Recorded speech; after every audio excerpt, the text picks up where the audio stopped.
Hi, today we have Nikhil Gupta with us. He's the co-founder of Popo Ventures. He started this in 2017. He runs two phenomenally consumer-loved brands, the Pizza Bakery and the Paris Panini. And he's created a brand which is loved by all consumers in a span of 4 to 5 years. I personally am a big fan of the food that they give. And it's great to have Nikhil here. Hi, Nikhil. Thanks for gracing us with your presence. We are glad to have you. Pleasure to be here. Right? You've been running a very successful F&B business.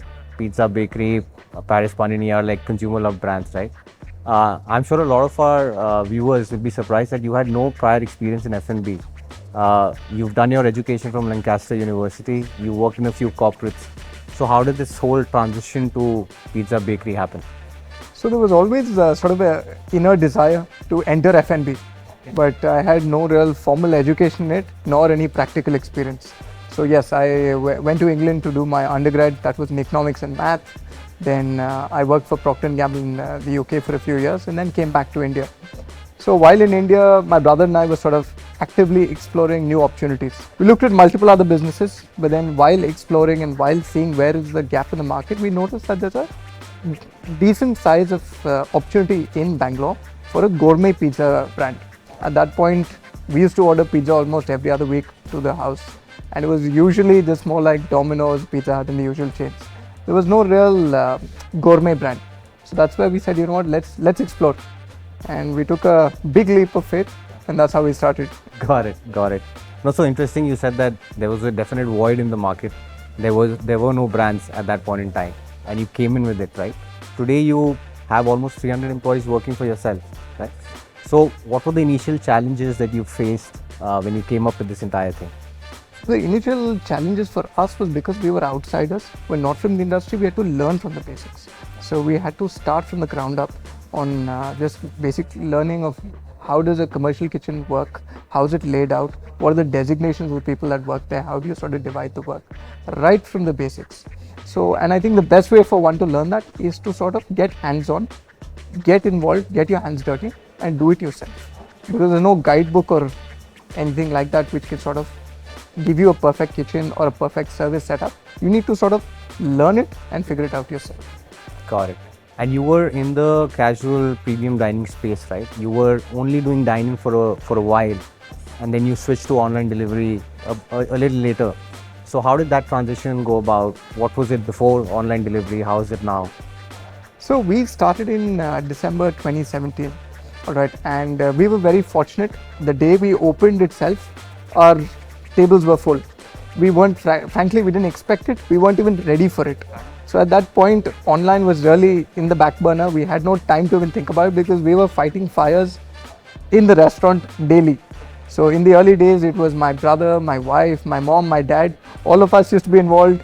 Mom and dad used to do billing. My wife used to serve customers. I used to clear tables. All of us really pitched in because we underestimated how many people we needed also to open the restaurant. We did not know. So there were a lot of basic learning errors, but I think that was a great learning on its own. And that's how we started. So for the first year and a half or two, the pure focus was we just wanted to focus on the dine-in, get the product right, give the right experience to the customer before we sort of look for additional business. Also what happened was we opened in December 2017. We had about roughly 3 years or rather 2 years before COVID hit. So at 1.5, 2 years, we really focused on dine-in. And just a few months before COVID, we said, you know what, we're kind of ready to take on more volumes. Let's explore delivery.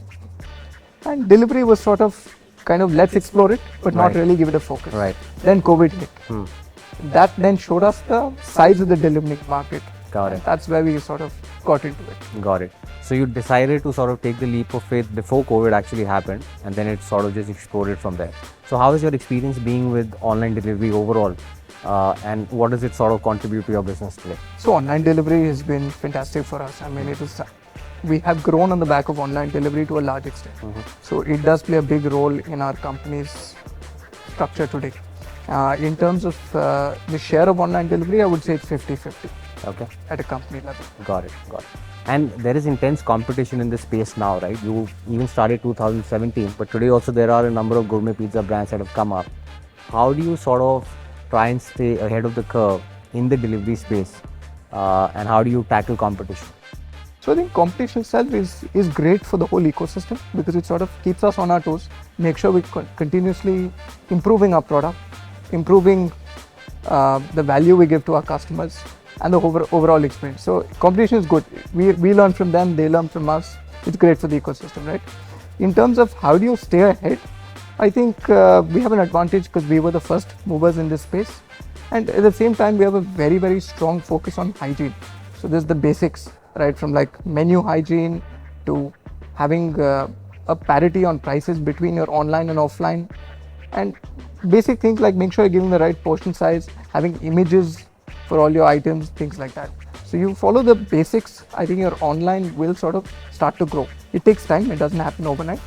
What we've seen is it takes a good 6 months to a year for you to hit your entire online potential. Got it. So just a follow-up question on that, right? If you have to give an advice to budding restaurant owners, right? What would be the top 2 to 3 things that they should definitely look at from an online delivery scale-up perspective? What would be your advice to that? So a couple of things we look at is whenever we're looking at say introducing a new dish, we evaluate it both from an online and offline perspective. So what I mean by that is, see, some dishes require a lot of plating. They need to be eaten fresh, or maybe they don't travel well. Okay. You need to adapt it in such a way that it works for both formats.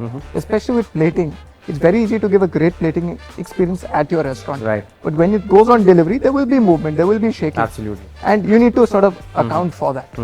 So whenever you're creating new dishes or creating your menu, plan it with both a delivery and dine-in perspective. That's number one. Okay. Number two is, I would say, online also requires a separate focus. With dine-in, there are different challenges in terms of service and things like that. But when it comes to the online space, you want to look at your prep time. You want to look at making sure that you do minimum errors in sort of packaging and wrong items and things like that. You need to have a strong team to sort of send out these orders in the busiest of times. Got it. And obviously menu hygiene, which is very critical. Got it.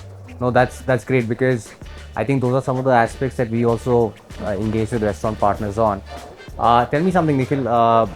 Today that you've embarked on this journey, how do you think Swiggy has been able to partner with you to sort of grow your brand? So Swiggy has been a great partner throughout our journey.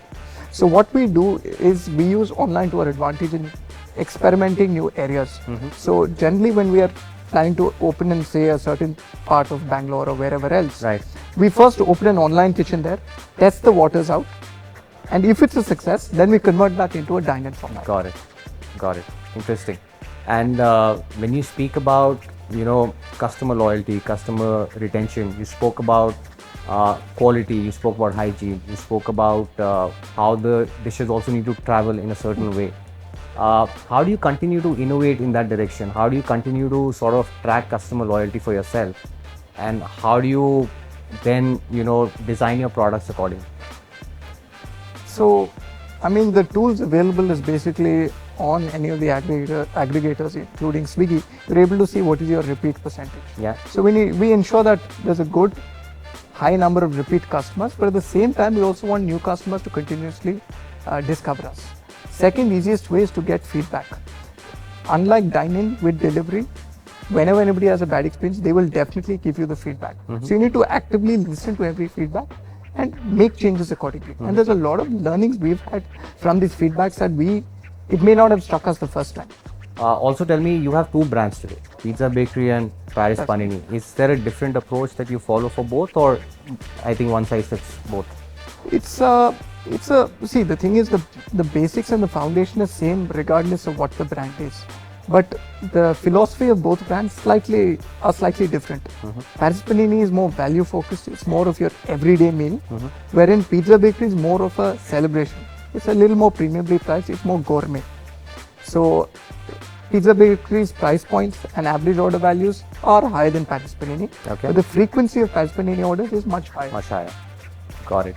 And tell me something that now that you've managed these brands, you've scaled them, right? In fact, interesting, you have an outlet in Colombo as well, is what I've heard. Got it.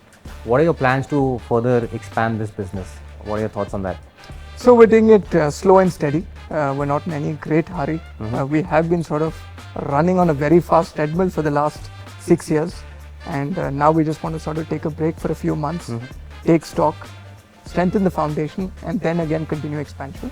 We are looking at adding more brands to the portfolio, but nothing is confirmed at this point.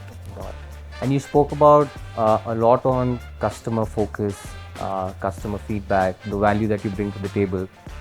What's your view on discovery, right? On the online ecosystem, how do you sort of ensure that your brands are top of the mind for customers? What's the kind of strategy that you follow there? So I think discovery plays a big role in sort of growing your online basket, simply because customers can only see what's on the screen, right? So we do invest a decent percentage on ads, search ads, and various other tools that Swiggy offers to sort of keep us on top of customers' minds.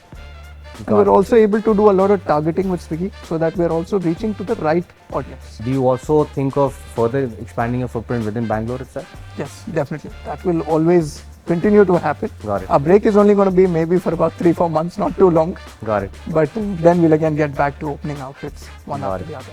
And overall, for again budding entrepreneurs, right, who are just starting out into the space, what would be your advice to them in general? What are the key things that they should look at when they get into the restaurant business? So I think first off, for somebody entering the restaurant business, they should look at this as a full-time role, not a part-time role, not with something else on the side. This is a challenging industry. It's a very rewarding one. It's a very satisfying one, but you need to be fully invested in it. That's number one.